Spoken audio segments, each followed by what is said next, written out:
Okay, so if you've ever wondered the question, I can't see God, I can't smell God, but how do I know if he really exists or this whole thing that we see in our universe is just happening by chance? So here are 6 proofs that I want to give you, and 2 of them come from the Bible and the other 4 do not. Oh, great. So we're starting with 2 proofs from the Bible?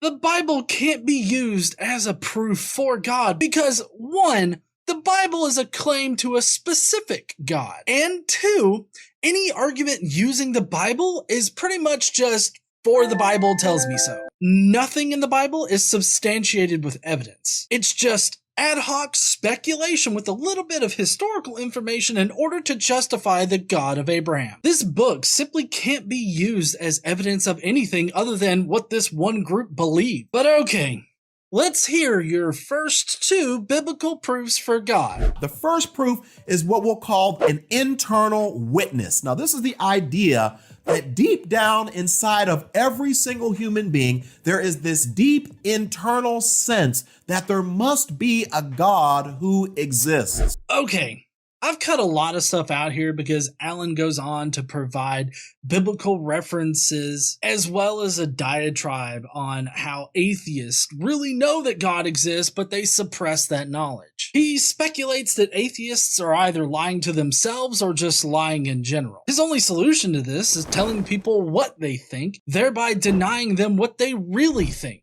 I kind of feel like when an apologist does this, it's purely because they can't handle the fact that atheists exist. This would be a classic example of cognitive dissonance. To cope with the fact that atheists do exist, the only recourse they have is to deny that atheists even exist. Personally, I find this to be a truly sad position to take. Another position that Allen seems to simultaneously take is that everybody in the world is inclined to believe in a God. Of course, he takes this as meaning that there has to be a God in existence. Religion has pretty much dominated the world since the first occurrence of a phenomenon that we couldn't explain. And this, yet again, is another instance of cognitive dissonance. We don't understand how something like whatever phenomenon it is could happen, and the only way to get around this uncomfortable feeling of not knowing something, we make up something that already fits within our preconceived notions. Apparently, a magical bearded man in the sky that controls everything is easily believable. I wonder what his next proof from the Bible is.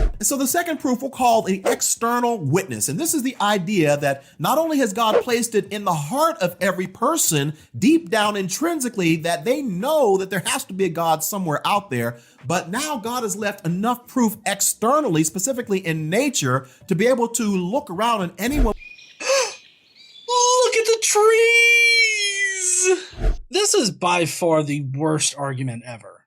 Of course, he supports this with more Bible verses as well as another diatribe that I've cut out for time's sake. If you're interested in Allen's full arguments for both of these proofs, I've linked the original video down in the description. But back to his whole look at the trees argument. Nature does not require a God to function, so it's quite irrational to state nature as a proof for God. Now, Allen could claim that nature requires a God in order to function, but that would just be a presupposition. This is just a poor tactic to get around the need to prove that God is required for nature to function. Allen just circumvents the entire need to prove this connection by presupposing that God is needed. Ultimately, at least for Allen's case here, this is just another example of "for the Bible tells me so."